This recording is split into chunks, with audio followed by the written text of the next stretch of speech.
정통의 신앙 노선에 서 있다는 게 얼마나 중요한 일인지 모릅니다. 요즘에는 이제 기독교 교단에 대한 인식이 많이 흐려져 있고 또 우리 신앙의 뿌리가 어디인지 많은 관심을 두지를 않습니다. 예를 들어서 통합하고 합동이 이제 장로교의 큰 두 교단인데 그 두 교단이 어떤 차이가 있는지, 그 두 교단은 성경을 어떤 식으로 보는지, 또는 감리교는 또 직분제도가 우리랑 또 다르거든요. 그건 또 어떻게 다른지, 이런 것들을 가지고 예전에는 질문하시는 분들이 참 많다기보다는 좀 있었던 것 같은데 요즘에는 그런 걸로 질문하시는 분들이 없는 것 같습니다. 근데 여러분, 의외로 위기가 바로 이런 데서 옵니다. 물론 예수님을 믿으면 구원받는다, 모든 교회가 그걸 믿습니다. 그걸 고백합니다. 이 신앙 고백을 하는 모든 교단을 우리는 복음주의라고 합니다. 뭐라고 한다고요? 복음주의. 복음은 예수 그리스도, 예수님이시니 예수님을 인정하는 모든 교단들을 넓게 복음주의 교단 이렇게 부릅니다. 그런데 예수님을 믿는다라고 하는 이 얘기를 조금만 강론으로 들어가서 가지고 들어가면요, 그 안에서는 내용이 많이 나뉩니다. 일례로 우리가 믿는 그 예수님이 누구시냐라고 물을 때에 어떤 교단은 예수님을요, 교회인데도, 교회를 갖고 있는 교단인데도 예수님을 하는 사람의 인간, 철학자, 선도자 이렇게 가르칩니다. 예수님을 처음부터 삼위일체 하나님이라고 가르치지 않고 원래는 보통 인간이었다가 신적인 존재로 격상되신 분, 성령을 받아서 신적인 존재가 되신 분이라고 가르치는 교단이 있습니다. 자, 그런 인간이신 예수님을 단지 그분을 인간이신데 그분을 믿는 것만으로 그분이 우리를 구원할 수 있을까요? 없을까요? 신이 아니신 분이 없지요, 그죠? 그래서입니다. 그래서 그런 교단들은 그분을 믿는다는 것을 그분이 살아있을 때 있었던 발자취를 따르는 것이다. 그래서 그분처럼 베풀고 나누는 삶을 살다 보면 우리도 구원의 경지에 이를 수 있다. 이렇게 주장합니다. 그러니까 우리가 믿는 바 영원전부터 하나님이시고 또한 하나님의 아들이신 삼위일체 예수 그리스도, 이 고백하는 다르다는 거예요. 똑같은 교회인 것 같은데 똑같지가 않다는 겁니다. 그 외에도 예수님에 대한 또 믿음에 대한 다양한 해석을 주장하는 신학교 교수들, 교단들이 있습니다. 이렇게 자유주의적이고 심지어 반성경적인 교단들이 있어서 그런 것들에 반발해서 철저하게 성경적이고 보수적인 신앙을 가진 교단을 말할 때 우리는 뭐라고 할까요? 담임 목사님께서 종종 쓰시는 표현입니다. 그렇습니다. 개혁주의. 네, 뭐라고요? 개혁주의, 개혁교회, 개혁교단 이렇게 말을 씁니다. 그러면 여기서 말하는 개혁이라는 말은 어디서 왔을까요? 개혁. 어디서 왔죠? 그렇죠. 종교 개혁에서 온 겁니다. 종교 개혁에서. 우리의 뿌리가 종교 개혁에 있다는 겁니다. 종교 개혁의 정신을 생각해 보자는 거죠. 중세 교회가 초대교회 신앙에서 너무 많이 이탈했습니다. 교회의 머리에 예수님이 아니라 교황이 올라섰고 죄 사하는 권세가 예수님의 피가 아니라 어디에 갔어요? 면죄부로 갔습니다. 그 외에도 수많은 이탈들이 있는 가운데 개혁자들이 외친 건 딴 게 아닙니다. 한 가지입니다. 뭐죠? 말씀으로 돌아가자. 성경으로 돌아가자. 그래서 성경이 말하는 교회가 뭐냐? 성경이 가르치는 예수는 누구냐? 성경이 알려주는 믿음은 뭐냐? 이걸 찾아놨다는 거예요. 성경으로 돌아가는 것. 그래서 성경이 가는 데까지 가고 성경이 멈추는 데서 멈추는 것. 이거를 개혁주의 교회라 합니다. 개혁주의가 뭔지 대충 이제 아시겠죠? 자, 그러면 어떤 분들은 물으실 겁니다. 아니, 목사님, 교회면 어느 교회든지 다 성경을 중요시하지 않습니까? 그렇게 물으실 수도 있습니다. 네, 그렇습니다. 표면적으로는 그렇습니다. 그러나 내면으로 들어가면은 또 많이 달라집니다. 종종 말씀드리죠. 자유주의자들은 성경에서 똑같은 성경을 보지만 우리는 성경 66권 이 모든 거를 다 하나님의 말씀으로 봅니다. 그죠? 그렇습니까, 여러분? 네. 그런데 자유주의는요, 이 성경책을 가지고 하나님의 말씀이라고 하지만 뭐라고 하냐면 이 말씀 속에 하나님의 말씀이 있다라고 합니다. 무슨 차이인지 아시겠습니까? 이게 하나님의 말씀이라는 것과 이 안에 하나님의 말씀이 있다는 것과의 차이가 뭔지 아시겠습니까? 하나님의 말씀이 아닌 것도 있다는 얘기죠. 그게 뭘까요? 기적, 환사, 신비 이런 것들 있잖아요. 그런 것들은 신화다라고 말합니다. 사실이 아니라 신화다. 그래서 그거를 없애는 작업을 합니다. 이걸 뭐라 그럴까요? 그래서 신화를 없앤다, 비신화하다 이렇게 얘기를 합니다. 그래서 성경에서 신화적인 것들을 싹 다 제거를 하고 났더니 뭐만 남았어요? 도덕만 남았습니다. 도덕 교과서를 만들어 버립니다. 자, 왜 그렇게 하는가? 그런 기적과 신비는 과학적이지 않기 때문이라는 겁니다. 그래서 예수님을 신이나 하나님 되심을 인정하지를 않습니다. 그러니 앞서 말했던 선동가 예수가 등장할 수밖에 없는 겁니다.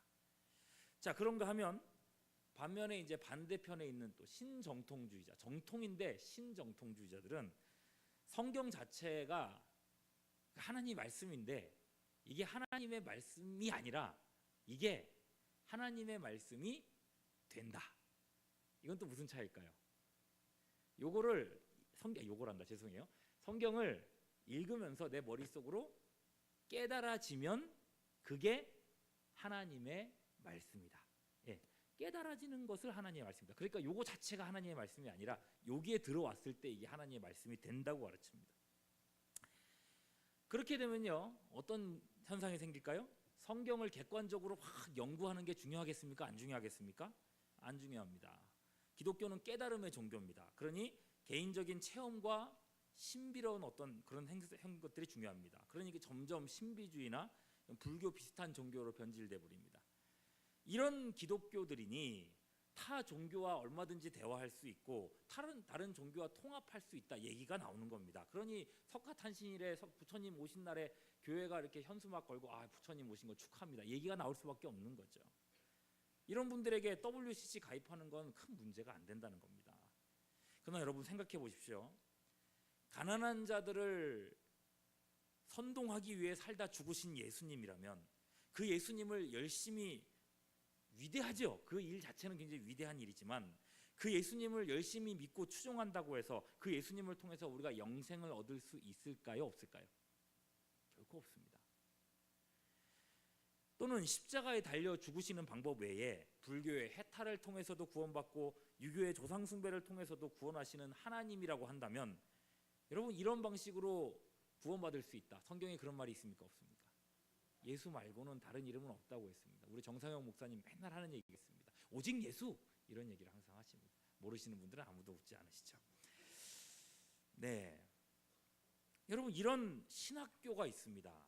대한민국 대형 교단 중에 이런 교단들이 있습니다. 그래서입니다. 총신대학교의 서철원 교수님은 그분의 수업 첫 시간에 학생들한테 꼭 이렇게 말씀을 하시고 도전을 주십니다. 자유주의와 신정통주의는 기독교가 아닙니다. 이렇게 도전을 합니다. 물론 목사님 그런 학교 그 교단이 어딘지 알려주십시오. 이렇게 물어보시면 여기선 제가 대답을 안 하겠습니다. 네, 우리는 다 그 뭐라 그랬죠? 크게는 아까 뭐라 그랬죠? 작게는 개혁교회지만 크게는 까먹으셨군요. 복음주의. 네, 복음주의에서 우리가 한 교회로 인정을 하고 있습니다. 자, 다만 중요한 건 이겁니다. 우리가 중요한 거예요. 우리 신앙의 뿌리는 좀 더 든든한 반석 위에 세워져 있어야 됩니다. 그것이 바로 개혁주의 신앙입니다. 성경이 가르치는 대로의 예수님, 성경이 알려주는 대로의 믿음을 가져야 한다는 것입니다. 그러나 그것은 제가 여기서 여러분들에게 설명드리려고 하는 게 아닙니다. 그건 여러분들이 이미 다 아는 내용이기 때문에 그렇습니다. 오늘 저는요, 이 본문 말씀을 통해서 읽은 말씀을 통해서 우리가 갖고 있는 이미 우리가 믿고 있는 이 개혁 신앙을 가지고 지켜내는 것이 얼마나 중요하고 얼마나 소중한 일인지를 보여드리려고 하는 것입니다. 오늘 성경 말씀으로 들어가서요. 이스라엘은 솔로몬이 죽은 후에 남과 북으로 나뉜 거 다 아시죠? 네. 남쪽 유다는 유다 지파와 레위 지파가 다윗의 혈통인 르호보암을 왕으로 세웠고 나머지 10개 지파가 여로보암을 왕으로 세우고 북이스라엘이 되었습니다. 자, 그러면 두 개 지파인 그 유다가 더 클까요? 북이스라엘 10개 지파인 북이스라엘이 더 클까요? 네, 괜한 질문을 드렸죠, 그죠? 북이스라엘이 훨씬 큽니다. 그러니까 10배 큰 거죠, 그죠?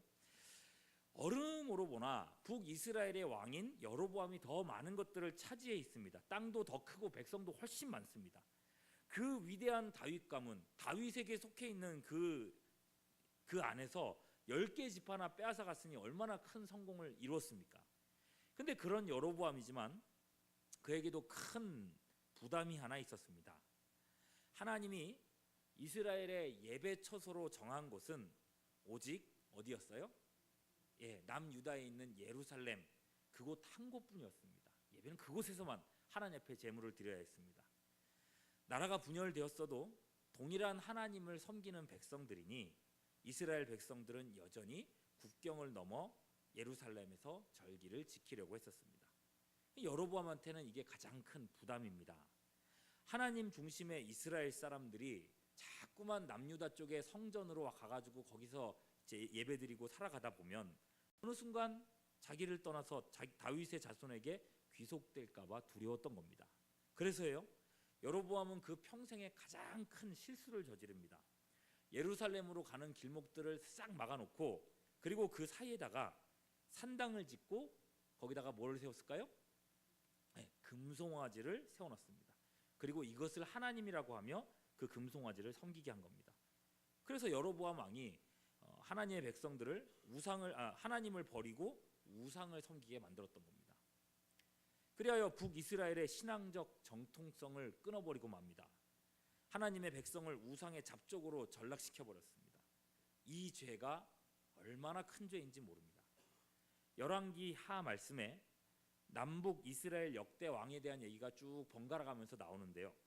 남유다에는 그나마 선한 왕들이 좀 있어요.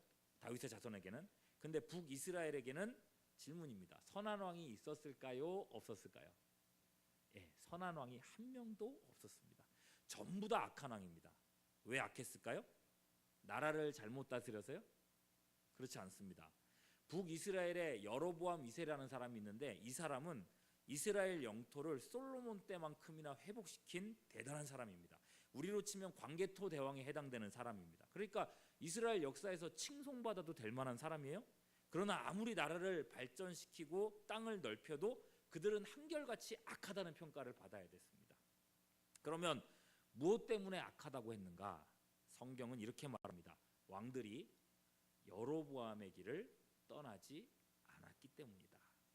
즉 여로보암의 길을 따랐기 때문이라는 겁니다. 무슨 일일까요? 북이스라엘 백성들이 남쪽 유다의 예루살렘 성에 가서 예배를 드릴 수 있게 길을 터줘야 되는데 아무도 그 일을 안 했다는 겁니다. 다 길을 막아놓고 금송아지만 숭배를 하게 만들었다는 거예요. 그래서 정통 신앙에서 벗어나 우상 숭배의 수렁에 빠뜨렸다는 겁니다. 신앙 정통성이 없는 이 여로보암 입장에서는 성전을 가지고 있는 이 남유다가 항상 눈엣 가십니다. 유다만 없어지면 좋을 텐데 내가 그러면 이 나라를 완전히 다 삼킬 수 있을 텐데. 그래서 여러분 오늘 읽은 말씀 앞쪽에 역대하 12장 15절 후반절 말씀을 보시면 이렇게 적혀 있어요. 르호보암과 여로보암 사이에 항상 뭐가 있어요? 전쟁이 있으니라. 항상 싸웠던 거예요. 저걸 좀 없애면 좋겠다는 생각으로. 이때까지는 그래도 힘의 균형이 좀 맞았습니다. 그런데 어느 날 힘의 균형이 무너지는 때가 왔습니다. 남유다 르호보암 왕이 죽고 그의 아들, 오늘의 주인공 이름이 뭘까요? 이름이 뭡니까? 네, 주무실까봐. 네. 오늘 읽은 말씀인데. 예? 에비가 아닙니다. 아비야. 네, 아비야가 왕위에 올랐습니다. 이때야말로 이제 어린 아들이 왕위에 올랐을 이때야말로 남유다를 무너뜨릴 수 있을 때라고 생각을 했습니다. 자신이 더 큰 군사력을 가지고 있고 그리고 오랫동안 전쟁을 하면서 경험을 갖고 있기 때문에 이제 막 왕이 된 아비야 정도는 이길 수 있을 것이다. 이제는 성전을 파괴할 수 있을 것이다 생각을 했습니다. 그리고 선전포고를 하고 전쟁터에 나왔습니다. 아니나 다를까 북이스라엘의 군사는 몇 명이라고 되어 있습니까? 80만 명. 그리고 남유다는 몇 명일까요? 40만 명이었습니다. 그러나 여로보암은 이 숫자로 그냥 곧바로 밀어붙이지 않습니다. 우리가 80만 명 있으니까 밀어붙이면 이길 거야. 안 그럽니다.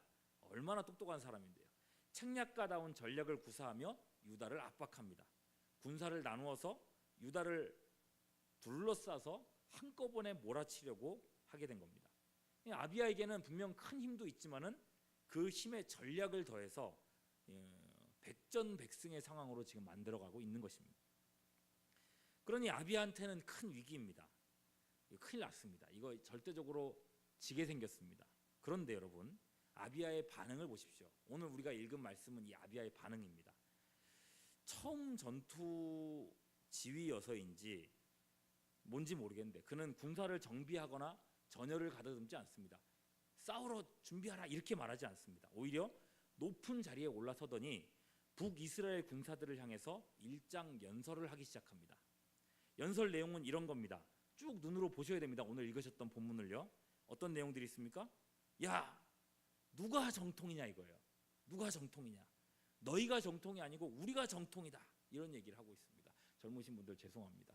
갑자기 정통 얘기를 하면은 젊은 사람, 저를 포함해서 저도 좀 그래요. 정통 얘기를 하면은 무슨 정통이야. 제가 어렸을 때 고신에서 자랐습니다.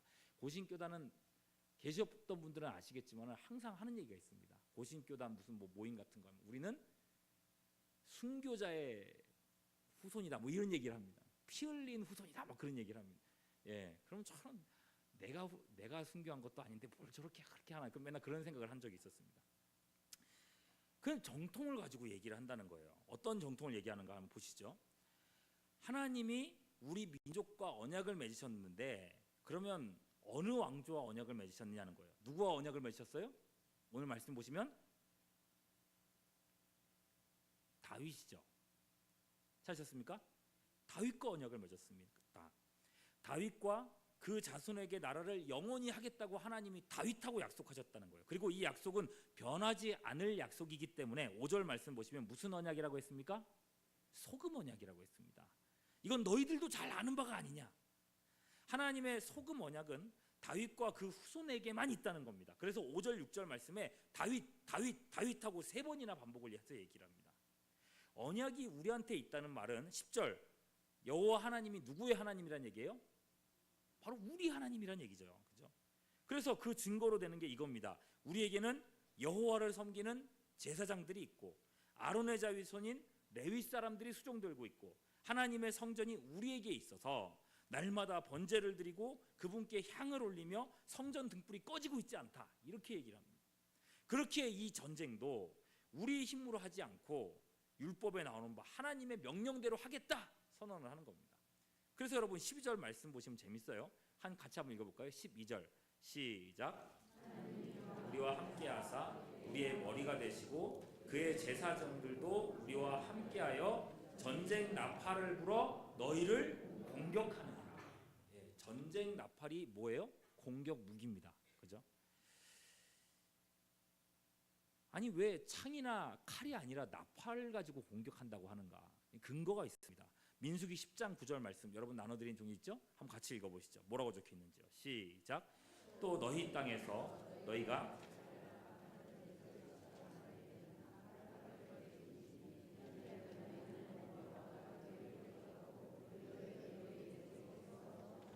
아멘. 자, 어떻게 하라 그랬습니까? 너희가 전쟁하러 나갈 때 어떻게 하라고요? 나팔을 크게 불지니 그러면 하나님이 너희를 기억하고 너희를 구원하시리라 라고 말씀했다는 거예요. 그 말씀에 따라서 아비야는 말하는 겁니다. 야, 나는 나팔 준비했어 라고 얘기를 하는 겁니다. 칼과 창을 얘기하지 않습니다. 자, 이 말씀을 기억하고 제사장의 나팔 부대가 이렇게 딱 나와 있습니다. 아비야는 오직 정통 신앙에 의존하고 있다는 것을 알 수 있습니다. 그리고 적들에게 소리칩니다. 반면 너희는 무엇을 의존하느냐? 너희에게 하나님의 언약이 있느냐? 없지. 그러니 너희가 의존하는 것은 8절 80만 명이라고 하는 큰 무리에 불과하다. 또 너희를 위해 만든 그 잘난 금송아지 아니냐? 그리고 9절 정통성이 없는 돈으로 세운 가짜 제사장들 뿐이다. 너희가 아무리 사람이 많고 최고의 전략을 쓴다고 해도 너희는 우리를 이길 수 없다. 아비야의 결론이죠. 12절 후반절 같이 읽습니다. 시작. 이스라엘 자손들아, 너희 조상들의 하나님 여호와와 싸우지 말라. 너희가 형통하지 못하리라. 그렇습니다. 이게 아비야의 자신감입니다. 그러나 여로보암은 전혀 개의치 않고 자신의 계획을 밀어붙였습니다. 아비야가 설교할 동안 유다를 완전히 포위해서 한꺼번에 덮쳐들었습니다. 이런 걸 전문 용어인가요? 외통수라고 하는 것 같습니다. 그때 유다인들이 한 일이 뭔지 보십시오. 14절 말씀. 14절 같이 읽습니다. 시작. 유다 사람이 뒤를 돌아보고 자기 앞뒤의 적병으로 말미암아 여호와께 부르짖고 제사장들은 나팔을 부니라. 그들은 맞서 싸우지 않았습니다. 모세의 율법대로 하나님을 향해 소리치며 도움의 나팔을 불었습니다. 그 결과 15절 같이 읽습니다. 시작. 유다 사람이 소리 지르매 유다 사람이 소리 지를 때에 하나님이 여로보암과 온 이스라엘을 아비야와 유다 앞에서 치시니. 할렐루야. 하나님께서 친히 그 대적들을 치십니다. 그리하여 그날에 북이스라엘의 80만 군사 중 50만 명이 엎드러졌습니다. 이 싸움으로 여로보암은 다시 회복 못할 치명상을 입습니다. 아비야는 비록 3년밖에 못 다스렸지만 그의 손에서 나라가 강성해지는 복을 누렸다고 말씀합니다. 여러분, 이것이 신앙의 정통성이 얼마나 중요한지를 보여주는 대목입니다. 북이스라엘 역시도 아브라함의 자손이고 언약의 자손들입니다. 하지만 그들이 언약과 율법을 버리고 나름의 방법들만을 의존했을 때에 그들은 하나님의 대적이 되었고 철저하게 무너지고 말았습니다. 그리고 우리가 가진 정통 신앙과 신학이 이토록 중요합니다. 이 짧은 시간에 정통 신앙이 뭐다라고 설명드릴 수는 없습니다. 다만 우리가 속해 있는 대한예수교 장로회 무슨 교단이요? 모르신다. 어떻게 먼저? 무슨 교단이죠? 합동교단.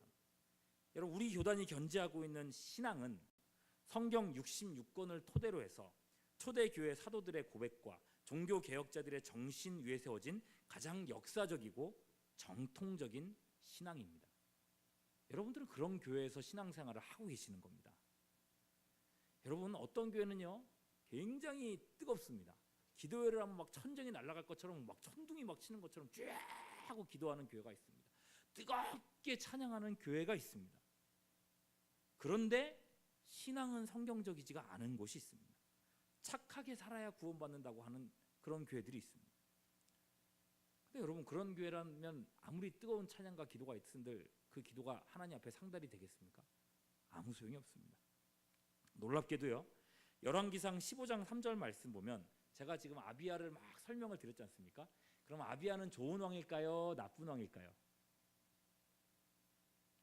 아비야는 좋은 왕일까요? 나쁜 왕일까요? 좋은 왕이어야 될 것 같지 않습니까? 그래서 제가 일부러 거기 안 적어드렸습니다. 찾아보시라고요.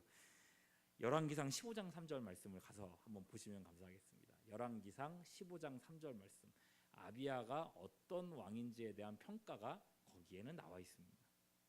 오늘 말씀한 걸 쫙 보면은 굉장히 좋은 왕, 선한 왕처럼 보이는데, 열왕기상 15장 3절 말씀 보시죠. 찾았습니까? 같이 보겠습니다. 시작. 아비암이 그의 아버지가 이미 행한 모든 죄를 행하고 그의 마음이 그의 조상 다윗의 마음과 같이 아니하여 그의 하나님 여호와 앞에 온전하지 못하였으나. 그렇습니다. 온전하지 못하였다. 그리 좋은 왕으로 평가받지 못한 왕이었습니다. 그러면은 망해야 될 텐데, 그러면 벌 받아야 할 텐데, 아니라는 겁니다. 무엇 때문입니까? 그에게 신앙의 정통성이 있었기 때문에 그렇습니다. 성전이 있었기 때문에 그렇다는 것입니다.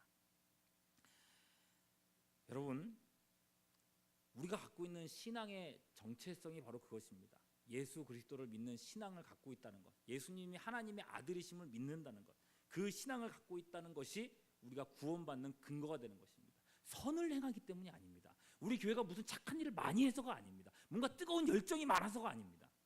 성경적인 신앙을 갖고 있다는 것, 그 정통성을 우리가 갖고 있다는 것이 중요하다는 것입니다. 그러니 여러분, 멀리 이사를 가서 교회를 찾아야 되잖아요. 그러면 어디로 가야 될까요? 고민할 것도 없이 우리 교단의 교회로 가시면 됩니다. 이명 증서 떼서 가시면 어디 가서도 신천지 같은 걸로 의심받지 않으셔도 됩니다. 그렇다고 여러분들한테 어디 가라고 말씀드리는 건 절대 아닙니다. 그러니까 어디 저기 경상남도 어디 진해 이런 데 가셨을 때 말씀드리는 거고요. 간혹 친척이나 지인들이 잘 모르는 삼각교회에 들어갔는데 그 교회가 무슨 교회인지 알아봐 달라고 불안한 마음으로 저에게 교육자들에게 이렇게 물어보시는 분들이 간혹 가다가 있습니다. 여러분 그런 걸로 걱정하고 그러지 마십시오. 그 전에 그분들이 사는 그 주변에 우리 교단 교회가 어디 있는지를 찾아보시면 제일 빠르고 편하다는 겁니다. 그리고 저희한테 물어보시면 저희가 찾으면 다 나옵니다. 그리고 그쪽으로 가면 제일 안전합니다. 물론 사람이 사는 곳이다 보니 뭐 그 교회도 문제가 있을 수 있고 목사님 성격이 안 좋을 수도 있습니다. 하지만 대한예수교장로회 합동교당 출신이면 설교만큼은 그대 말씀 그대로 전하는 교단이라는 것입니다. 아비아는 저 강대한 대적 앞에서 자신이 가신 신앙의 유산을 조목조목 말할 수 있었습니다. 우리에게는 언약이 있다, 제사장이 있다, 번제가 있고 진설병이 있다. 그래서 하나님이 자기 편일 수밖에 없는 그런 이유들을 손에 딱 잡고 있었습니다. 여러분 이단과 세속주의 사상이 번복된 오늘 같은 이 시대에 우리 손에도 분명한 신앙의 표준들이 좀 있기를 소망합니다. 흔들리지 않는 신앙 고백과 기둥과 같은 직분자들과 성경대로 설교 말씀을 전하는 말씀 사역자들과 신실하게 시행하는 성찬식이 우리에게 있습니다. 다윗이 순수하게 말씀에 창념하여 하나님의 복을 누렸고 다윗의 길을 따랐던 여러 왕들이 그랬던 것처럼 올 한 해 우리도 힘을 다해서 하나님의 말씀에 창념하고 신앙의 기초를 더욱더 굳게 세움으로 이 혼란의 세상에서 승리할 수 있는 우리 모두가 될 수 있기를 주님의 이름으로 축원합니다. 기도하겠습니다.